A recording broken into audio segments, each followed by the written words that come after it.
Assalamualaikum warahmatullahi wabarakatuh. Salam sejahtera untuk kita semua. Perkenalkan saya dengan Devi Indra Lestari dari Prodi Manajemen Universitas Siber Asia dengan nomor NIM 250201010385. Pada kesempatan kali ini, saya akan mempresentasikan hasil penelitian yang berjudul Pengaruh Kualitas Pelayanan Marketing dan Harga Rumah terhadap Keputusan Pembelian Unit Rumah. Adapun tujuan dari penelitian ini adalah untuk mengetahui apakah kualitas pelayanan dan harga rumah memiliki pengaruh terhadap keputusan konsumen dalam membeli rumah, dan juga untuk memenuhi tugas ujian akhir semester yang diberikan oleh dosen pengampu saya di mata kuliah Statistik Ekonomi dan Bisnis 1, yaitu Bapak Andi Amri SE MM APWS CSLE.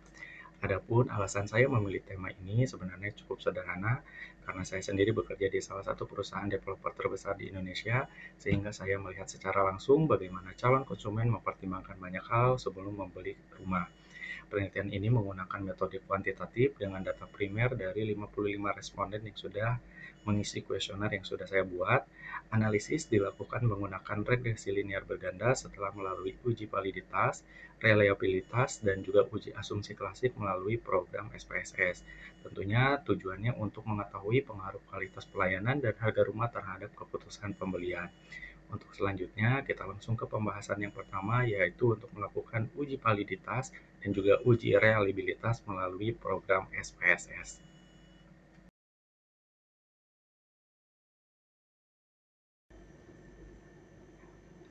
Untuk langkah yang pertama, kali ini saya akan melakukan uji validitas dan uji reliabilitas terhadap data yang sudah saya peroleh dari kuesioner yang sudah diisi oleh para responden. Nah, di sini saya sudah siapkan tabel tabulasi, di mana tabel tabulasi ini saya buat berdasarkan data yang diperoleh dari kuesioner yang sudah diisi oleh para responden, di mana data tersebut saya tarik dari Google Form, lalu saya pindahkan ke Microsoft Excel, dan setelah itu data tersebut saya jadikan tabel tabulasi. Dikarenakan data yang saya peroleh sebanyak 55, untuk itu data yang saya buat juga sama, sebanyak 55 data. Dan juga untuk tabel tabulasi ini terdiri dari 3 variabel, di mana 2 variabel independen dan 1 variabel dependen. Untuk variabel X1 terkait dengan kualitas pelayanan marketing, variabel X2 terkait dengan harga rumah, dan variabel terakhir yaitu variabelnya terkait dengan keputusan membeli rumah. Nah, selain tabel tabulasi, di sini juga saya sudah siapkan program SPSS. Lalu juga saya di sini siapkan catatan untuk hasil output uji analisisnya nanti di SPSS. Nah, langkah pertama kita akan melakukan uji validitas. Namun sebelumnya saya akan jelaskan dulu apa yang dimaksud dengan uji validitas. Uji validitas yaitu uji yang berguna untuk mengetahui kevalidan atau kesesuaian kuesioner yang digunakan oleh peneliti dalam mengukur dan memperoleh data penelitian dari para responden. Mana dasar pengambilan uji validitas person itu bisa diambil dengan dua cara atau dilakukan dengan dua cara. Pertama dengan pembandingan nilai R hitung dengan nilai R tabel, di mana jika nilai R hitung lebih besar dari nilai R tabel, maka data tersebut dinyatakan valid. Begitupun sebaliknya, jika nilai R hitung lebih rendah atau lebih kecil dari nilai R tabel, maka data tersebut dinyatakan tidak valid. Dan untuk cara kedua yaitu dengan melihat nilai signifikansinya, di mana jika nilai signifikansi kurang dari 0,05 maka dinyatakan data tersebut tidak valid, dan jika nilai signifikansi lebih besar dari 0,05 maka dinyatakan data tersebut tidak valid. Nah, langsung saja kali ini saya akan coba untuk melakukan uji validitas terhadap data kuesioner yang sudah saya dapatkan. Di sini langkah pertama saya akan copy dulu semua data kecuali nomor responden. Datanya saya blok, lalu kita copy, lalu kita buka program SPSS-nya, lalu saya paste di sebelah sini. Nah, setelah data sudah di copy paste ke program SPSS, karena di sini nama variabelnya masih belum berubah karena masih par 001, 002 dan seterusnya, kita rubah terlebih dahulu. Kita masuk ke variabel view. Lalu untuk nama di sini kita rubah sesuai dengan nama variabel yang kita buat di tabel tabulasi. Nah, untuk mempersingkat waktu, karena penamaannya sebetulnya sudah saya siapkan, jadi tinggal kita copy paste saja.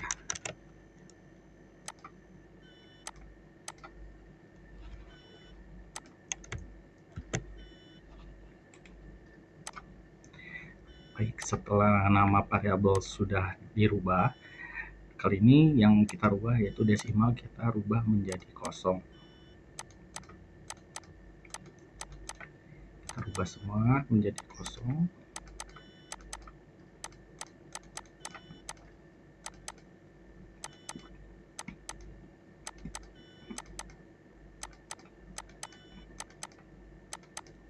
Lalu kita rubah measure menjadi scale.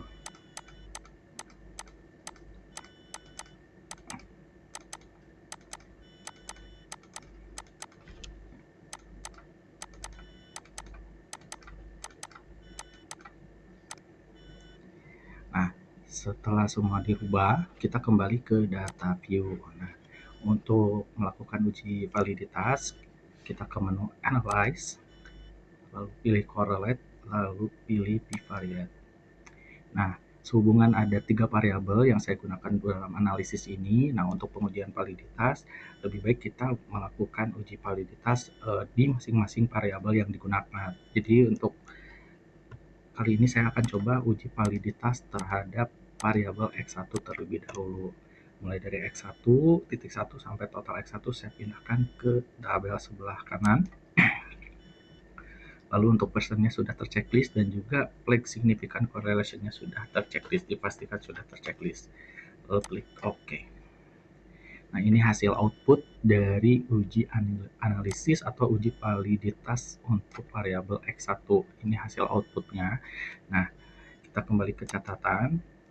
Di sini untuk dasar pengambilan uji validitas version itu ada dua, bisa dilakukan dengan dua cara. Yang pertama kita melakukan dengan perbandingan nilai R hitung dengan nilai R tabel. Nah, untuk lebih mempermudah, saya sudah kopikan ini hasil dari output SPSS ke dalam catatan. Berikut tampilannya. Ini hasil outputnya, di mana variabel X1 untuk nilai Pearson correlation-nya sebesar 0,874, untuk variabel X1.2 sebesar 0,939, untuk variabel X1.3 sebesar 0,903, dan variabel X1.4-nya 0,898, dan variabel X1.5 sebesar 0,821.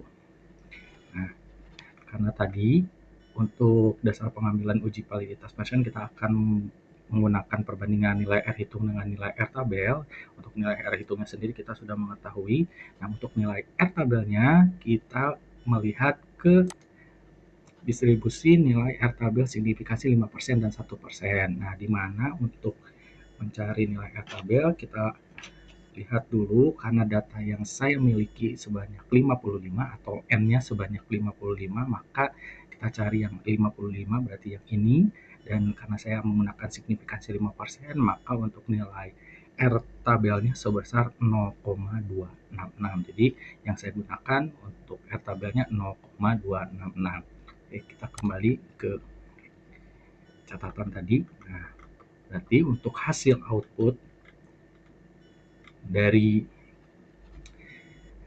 uji validitas variabel X1 di sini sudah saya rangkum, di mana nilai X1.1 nilai R hitung sebesar 0,874 lebih besar dari R tabel sebesar 0,266, yang artinya bahwa variabel tersebut valid. Lalu untuk nilai X1.2 di mana R hitung sebesar 0,939 lebih besar dari nilai R tabel sebesar 0,266, maka dinyatakan data tersebut juga valid.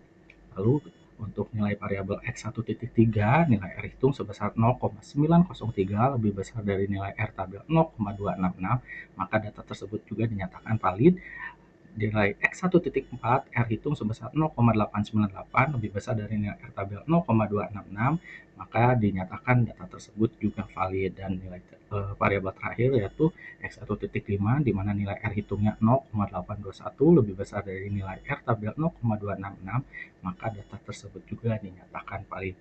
Jadi setelah dilakukan uji validitas dan juga dengan menggunakan metode perbandingan nilai R hitung dengan nilai R tabel untuk variabel X1, itu datanya sudah valid. Lalu cara yang kedua yaitu dengan cara menggunakan metode melihat nilai signifikansinya, di mana tadi untuk ketentuannya sendiri jika nilai signifikansi kurang dari 0,05 maka data tersebut valid, dan jika nilai signifikansi lebih dari 0,05 maka dinyatakan data tersebut tidak valid.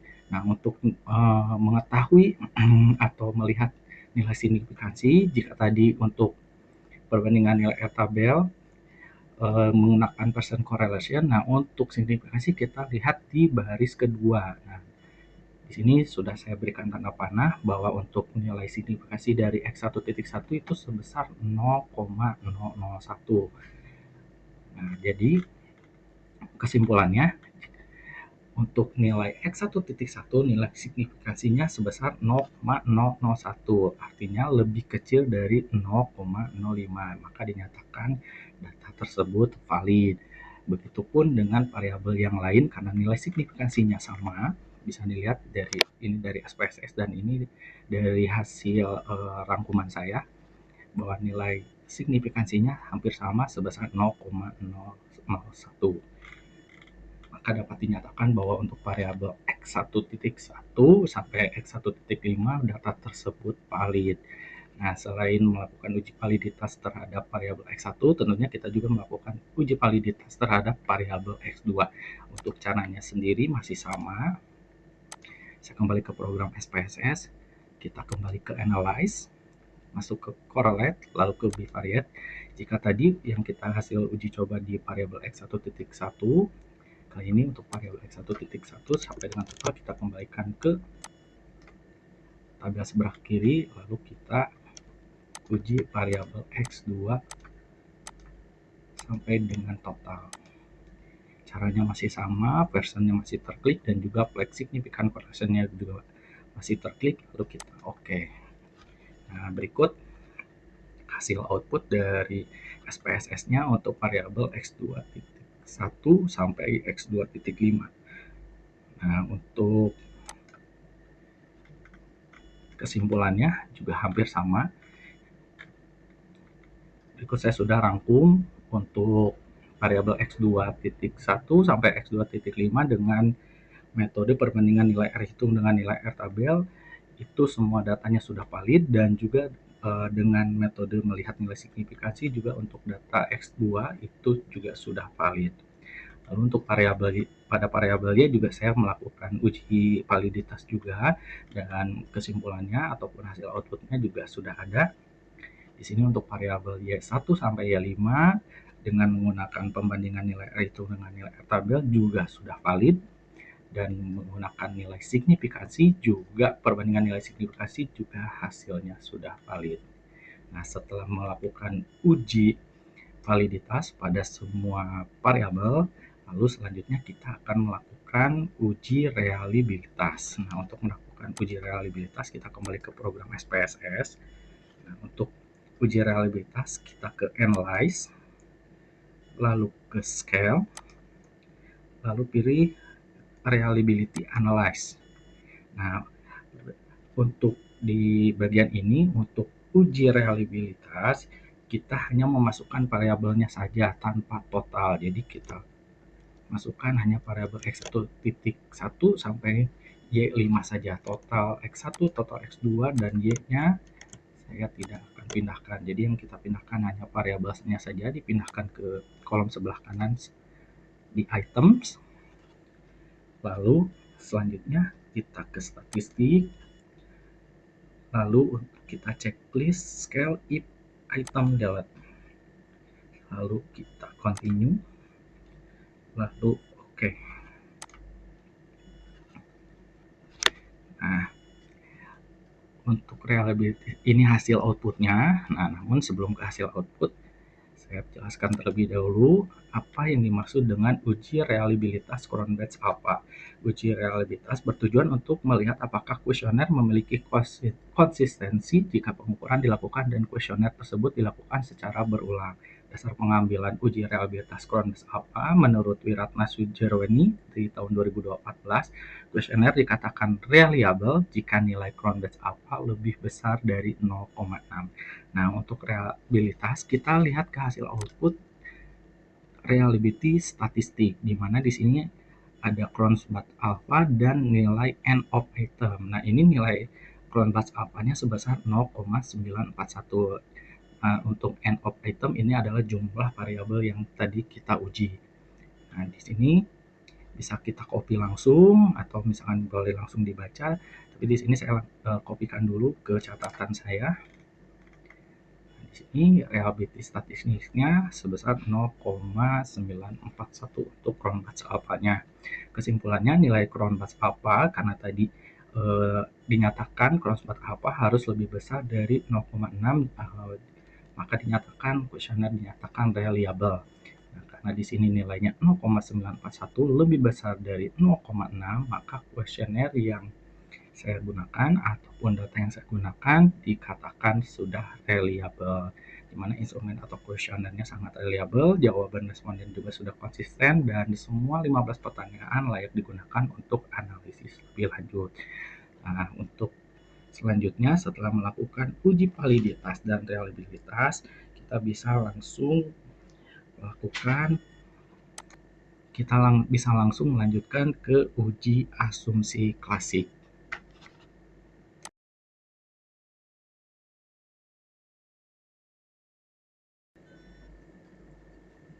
Baik, untuk langkah selanjutnya setelah kita tadi melakukan uji validitas dan uji reliabilitas terhadap data yang sudah kita miliki, kali ini kita akan lanjutkan ke analisis selanjutnya, yaitu uji asumsi klasik.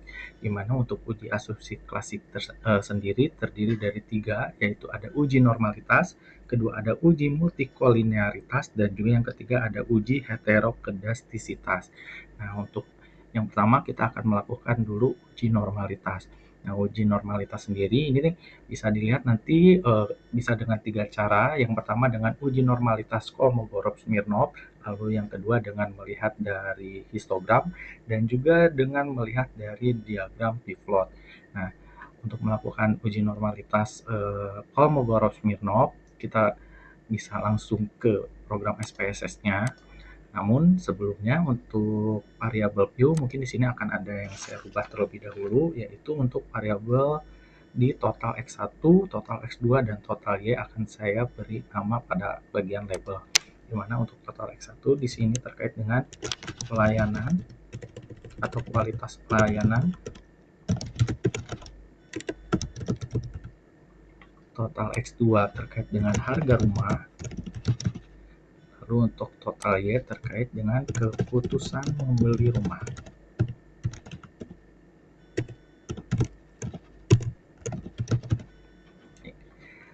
Untuk labelnya sudah saya ganti, kita kembali ke data view. Nah, setelah kita berikan label, lalu bagaimana cara untuk analisisnya? Untuk analisisnya kita ke menu Analyze, lalu kita menuju Regression, lalu kita pilih Linear. Nah, di sini sudah terdapat ada 2 kolom, yaitu ada kolom dependent dan kolom independent. Nah, untuk kolom dependent kita isi dengan keputusan membeli rumah atau variabel Y, dan untuk kolom independent kita isi dengan variabel X1 dan X2, yaitu kualitas pelayanan dan harga rumah. Kita pindahkan ke kolom independent. Lalu kita masuk ke statistik. Di sini kita checklist collinearity diagnostik, lalu kita continue, lalu untuk plot. Nah, di sini untuk variabel Y kita pilih /id, kita pindahkan ke variabel Y, dan untuk variabel X kita isi dengan zfred. Nah, zfred kita pindahkan ke variabel X. Lalu untuk histogram kita klik, dan untuk normal probability plot juga kita klik, lalu kita continue. Lalu selanjutnya untuk save, kita pilih di bagian residual, yaitu pilih unstandard. Lalu kita continue, lalu kita oke. Ini kita tunggu untuk hasil dari output dari SPSS-nya. Ini masih dalam proses. Nah, ini sudah muncul di sini ada histogram, normal p-plot, dan juga scatter plotnya juga sudah muncul. Nah, namun karena kita akan menguji normalitas Kolmogorov-Smirnov, kita kembali ke program SPSS. Nah, kita lihat di sebelah total Y di sini sudah ada residual. Nah, di sini kita menggunakan data residual ini untuk uji normalitas Kolmogorov-Smirnov. Nah, ada caranya. Kita ke menu Analyze, lalu kita ke Non-Parametric Test, kita pilih Legacy Dialog, lalu kita pilih Sample. Nah, di sini kita pilih yang Unstandard Residual, kita klik, lalu kita pindahkan ke kolom Test Variable List. Setelah itu kita oke.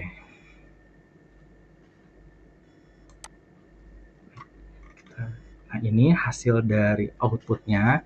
Nah, untuk mengetahui atau kita mengambil data yang mana untuk one sample Kolmogorov-Smirnov test ini, kita kembali ke catatan terlebih dahulu. Nah, di sini untuk uji normalitas Kolmogorov-Smirnov merupakan bagian dari uji asumsi klasik, yaitu uji normalitas yang bertujuan untuk mengetahui apakah nilai residual berdistribusi normal atau tidak. Model regresi baik adalah memiliki nilai residual yang berdistribusi normal. Dasar pengambilan keputusannya, jika nilai signifikansi lebih dari 0,05, maka nilai residual berdistribusi normal. Begitupun sebaliknya, jika nilai signifikansi kurang dari 0,05, maka nilai residual berdistribusi tidak normal.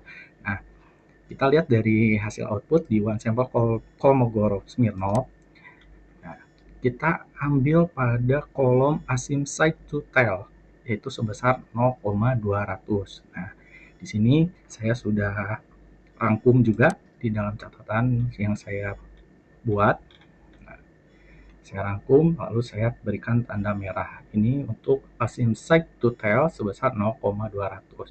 Nah, dasar pengambilan tadi kita bandingkan dengan dasar pengambilan keputusan tadi. Di sini saya juga sudah buatkan kesimpulan. Berdasarkan hasil uji normalitas, diketahui nilai signifikansi 0,200 tentunya lebih besar dari 0,05. Maka dapat disimpulkan bahwa nilai residual berdistribusi normal. Nah, ini cara pertama untuk uji normalitas dengan menggunakan Kolmogorov-Smirnov. Nah, selain menggunakan Kolmogorov-Smirnov, seperti yang tadi saya sudah sampaikan, kita juga bisa melihat apakah data tersebut normal atau tidak dengan melihat dari chart, yaitu ada histogram dan juga ada p-plot. Nah, untuk histogramnya ini sudah ada hasilnya, outputnya ada di atas. Nah, itu yang ini, di mana ketentuannya data dikatakan normal jika berbentuk lonceng atau bell shape dan simetris dari kiri ke kanan. Di sini bisa kita lihat bahwa untuk data yang kita uji di sini membentuk lonceng dan juga simetris dari kiri ke kanan. Dan di sini juga saya sudah rangkum ke dalam catatan. Ya. Lalu untuk cara yang ketiga yaitu kita dengan melihat normal p-plot of regression standardized residual. Nah, mana yang kita ambil yaitu di bagian yang ini, diagram yang ini. Nah, di sini dikatakan grafik ini untuk melihat apakah residual berdistribusi normal, di mana jika titik-titik mengikuti garis diagonal maka data dinyatakan normal, juga sebaliknya jika titik-titik menjauhi garis diagonal maka data dinyatakan tidak normal. Nah, bisa kita lihat karena di sini titik-titik yang ada pada diagram mengikuti garis diagonal, maka dipastikan bahwa data tersebut normal. Dan juga di sini saya sudah rangkum ke dalam catatan saya. Nah, untuk itu bisa kita lanjutkan ke uji yang kedua, uji analisis kedua, yaitu uji multikolinearitas. Nah, uji kolinearitas yaitu tujuannya untuk mengetahui apakah antar variabel independen antara X1, X2, dan seterusnya saling berkolerasi tinggi atau tidak dalam model regresi.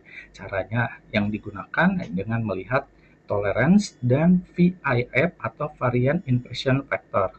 Nah, dan dengan ketentuannya jika VIF di bawah atau kurang dari 10 dan tolerance value di atas 0,1 maka tidak terjadi multikolinearitas. Nah, untuk menguji multikolinearitas kita bisa lihat ke tabel yang ada di atas yaitu tabel koefisien. Di sini ini tabel koefisiennya hasil dari uji di program SPSS-nya, hasil output dari SPSS, di mana yang kita lihat yaitu di sini di bagian Collinearity Tolerance dan statistik VIF.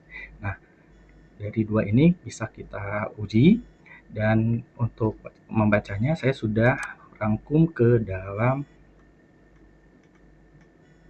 catatan yang sudah saya buat. Nah, di sini ketentuannya jika VIF di bawah atau kurang dari 10 dan tolerance value di atas 0,1 maka tidak terjadi multikolinearitas. Nah, berarti bisa kita simpulkan berdasarkan tabel diketahui bahwa nilai VIF atau variabel pelayanan marketing atau X1 dan variabel harga rumah atau X2 adalah 2,211 di sini, ini dari VIF-nya lebih kecil dari 10 dan tolerance value atau sebesar 0,452 atau yang ini lebih besar dari 0,1, maka data tersebut dapat dinyatakan tidak terjadi multikolinearitas.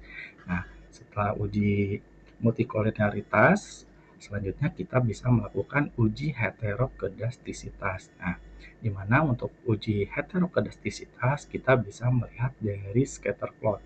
Scatter plotnya juga tadi sudah muncul dari hasil output di SPSS.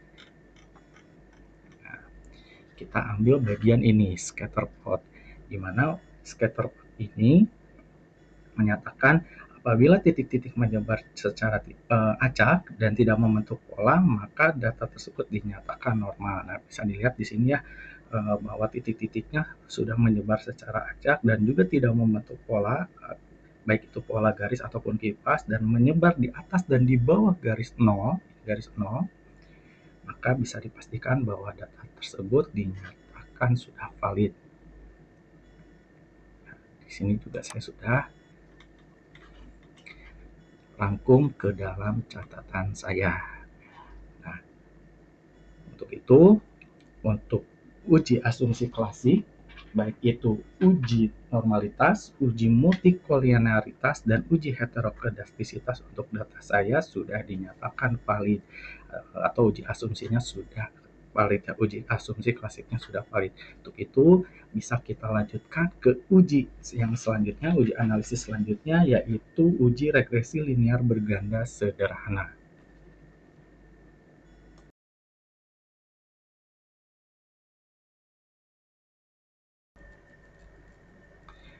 Baik, sebelum kita melakukan uji regresi linear berganda sederhana, kita akan melakukan uji autokorelasi Darwin-Watson terlebih dahulu. Lalu apa yang dimaksud dengan uji autokorelasi Darwin-Watson? Nah, uji autokorelasi Darwin-Watson artinya adalah uji analisis yang digunakan untuk mengetahui apakah terdapat hubungan korelasi antara kesalahan residual pada suatu periode dengan kesalahan pada periode sebelumnya dalam model regresi. Tujuan uji autokorelasi yaitu untuk mengetahui apakah model regresi memenuhi asumsi klasik dan juga untuk memastikan bahwa nilai residual saling bebas tidak saling mempengaruhi. Dasar pengambilan keputusannya, yang pertama jika nilai D kurang dari DL atau D lebih besar dari 4 dikurangi DL, maka H kosong ditolak, yang artinya terdapat autokorelasi. Lalu yang kedua, jika nilai D berada di antara DU dan 4 dikurangi DU, maka H kosong diterima, artinya tidak terdapat autokorelasi. Lalu yang ketiga, jika nilai D berada di antara DL dan DU atau berada di antara 4 dikurangi DU dan 4 dikurangi DL, maka hasilnya tidak dapat disimpulkan atau ragu-ragu. Artinya uji Darwin-Watson belum dapat menentukan ada atau tidaknya autokorelasi. Adapun keterangannya sendiri, D adalah nilai Darwin-Watson dari hasil uji SPSS, lalu K adalah jumlah variabel independen yang digunakan, DL adalah batas bawah atau lower bound, DU adalah batas atas atau upper bound, dan H kosong adalah artinya tidak terdapat autokorelasi. Lalu bagaimana cara melakukan uji autokorelasi di program SPSS? Kita langsung saja ke program SPSS-nya. Kita buka kembali SPSS-nya, lalu kita ke menu Analyze, lalu ke menu Regression, lalu kita pilih Linear. Nah, karena tadi kita juga sudah melakukan uji normalitas, nah hanya yang membedakan kali ini kita ke menu statistik, lalu kita pilih Darwin-Watson, lalu kita continue.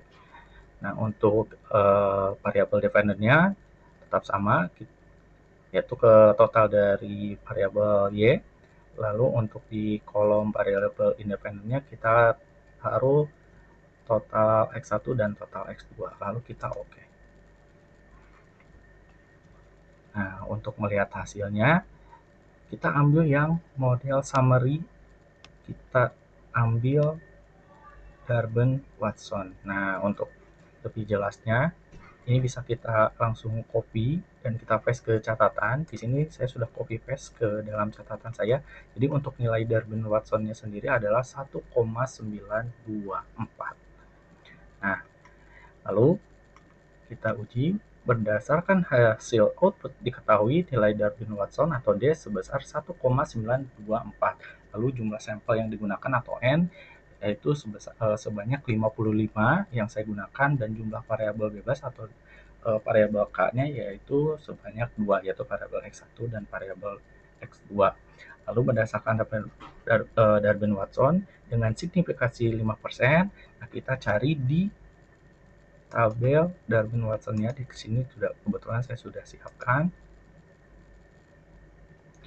Karena jumlah sampel yang saya gunakan sebanyak 55 dan untuk jumlah variabel independen yang saya gunakan adalah 2, berarti kita ambil tabel yang di sini lalu kita cari jumlah sampel atau N55.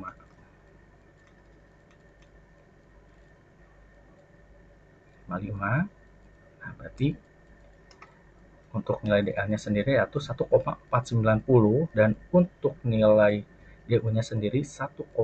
Nah, kita kembali ke catatan. Nah, kebetulan di sini juga saya sudah simpan. Nah, karena di sini dilakukan pembuatan jadi 1,641. Karena kita sudah mengetahui nilai DL dan nilai DU-nya, maka setelah itu kita hitung nilainya. 4 dikurangi DL sama dengan 2,510. Lalu untuk hasil 4 dikurangi DU sama dengan 2,359. Jadi kita sudah mengetahui nilainya untuk 4 dikurangi DL dan juga 4 dikurangi DU. Kemudian kita bandingkan. Nah, kita bandingkan untuk nilai DU sebesar 1,641. Artinya lebih kecil dari nilai Darwin-Watsonnya sebesar 1,924 dan juga lebih kecil dari nilai DU sebesar 2,359. Karena nilai Darwin-Watson 1,924 berada di antara DU sebesar 1,641 dan juga 4 dikurangi DU sebesar 2,359, maka H kosong diterima. Kesimpulannya, tidak terdapat autokorelasi pada model regresi. Dengan demikian, model regresi telah memenuhi asumsi autokorelasi. Nah, setelah kita mengetahui hasilnya, lalu kita bisa langsung melakukan uji analisis yang terakhir, yaitu uji analisis regresi linear berganda sederhana.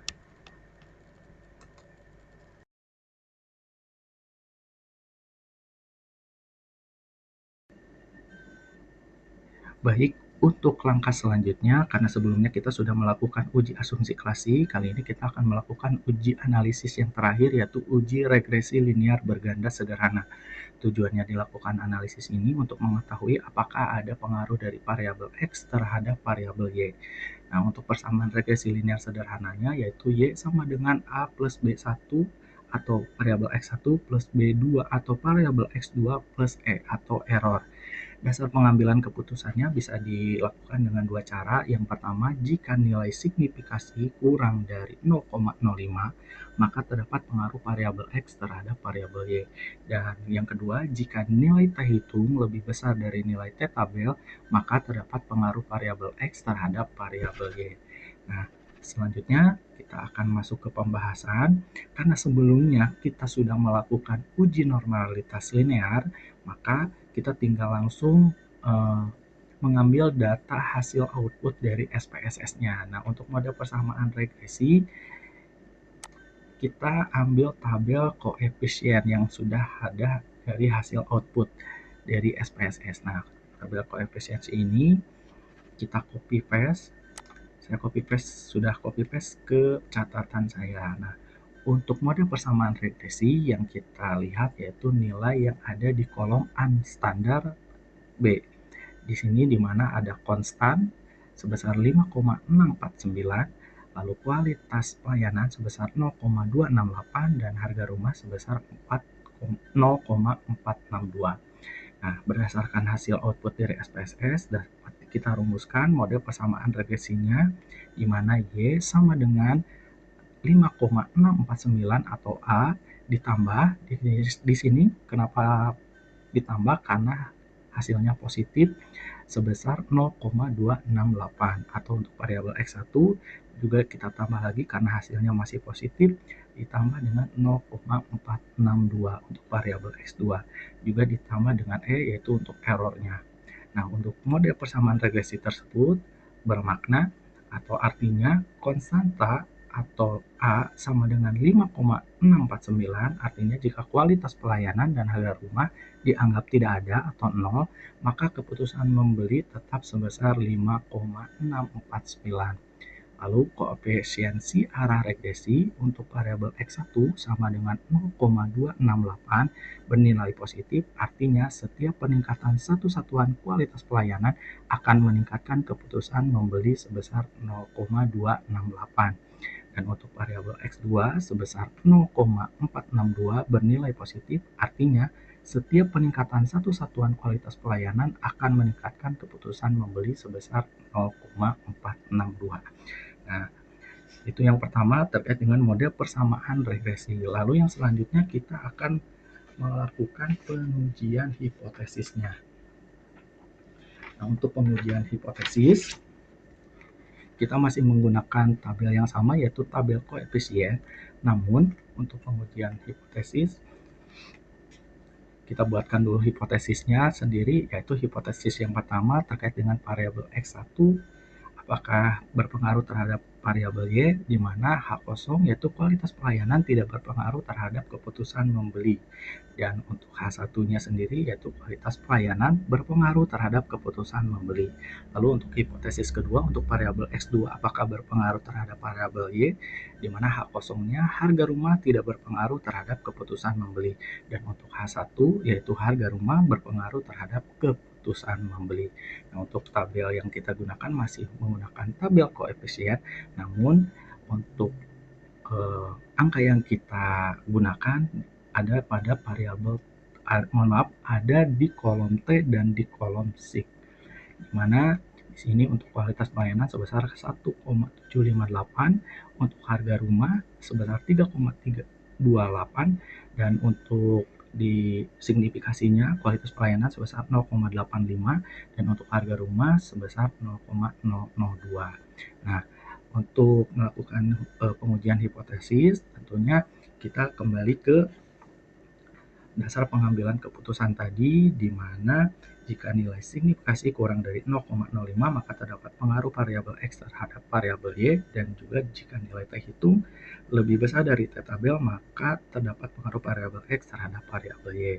Nah, sebelumnya kita cari dulu untuk nilai T tabelnya sendiri. Untuk mencari nilai T tabel yaitu dengan rumus N dikurangi K, di mana N adalah jumlah sampel karena sampel yang saya gunakan sebanyak 55, dan untuk K yaitu variabel yang digunakan dalam penelitian. Karena variabel yang saya gunakan dalam penelitian berjumlah 3, berarti 55 dikurangi 3 sebesar hasilnya 52. Nah, untuk mencari T tabel di sini juga saya sudah siapkan T tabelnya. Ini untuk T tabel kita cari 52 karena 55 dikurangi 3 hasilnya 52. Nah, di sini karena saya menggunakan signifikasi 5%, jadi untuk T tabelnya sebesar 2,007.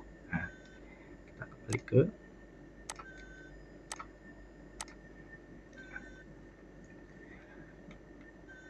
jadi bisa kita simpulkan yang pertama yaitu untuk variabel X1 mengenai kualitas pelayanan. Nilai signifikasi sama dengan 0,085, itu dari sini. lebih besar dari 0,05, artinya tidak signifikan. Lalu untuk nilai T itu lebih besar dari nilai T tabel atau sama dengan 1,758, lebih besar dari 2,007.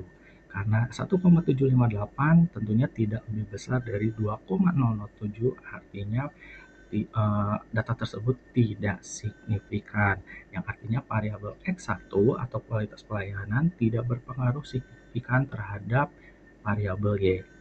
Nah, lalu selanjutnya untuk harga rumah atau X2, di mana nilai signifikasinya sama dengan 0,002, dari sini dikurangi 0,05, mohon maaf, kurang dari 0,05. Nah, artinya bahwa benar untuk variabel ini sangat signifikan karena 0,002 sudah pasti kurang dari 0,05, dan untuk nilai T hitungnya harus lebih besar dari nilai T tabel atau sama dengan 3,328 lebih besar dari 2,007, artinya ini signifikan ya. Saya tambahkan keterangan.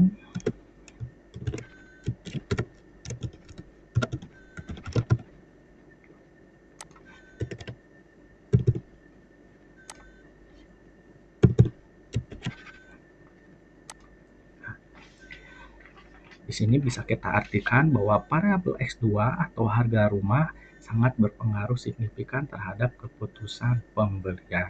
Lalu selanjutnya kita akan interpretasi terkait koefisiensi determinasi. Nah, untuk koefisiensi determinasi, caranya kita akan kembali ke SPSS, ke hasil output SPSS,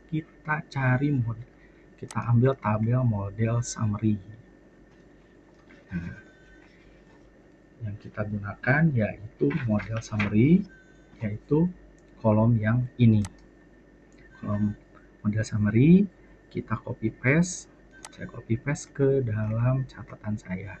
Nah, untuk melihat koefisiensi determinasi, kita menggunakan kolom R-square, hasilnya 0,492, di mana artinya nilai R-square sebesar 0,492. Hal ini menunjukkan bahwa variabel kualitas pelayanan dan harga rumah mampu mempengaruhi keputusan pembelian rumah sebesar 49,2%, sedangkan sisanya sebesar 50,8% dipengaruhi oleh faktor-faktor lain.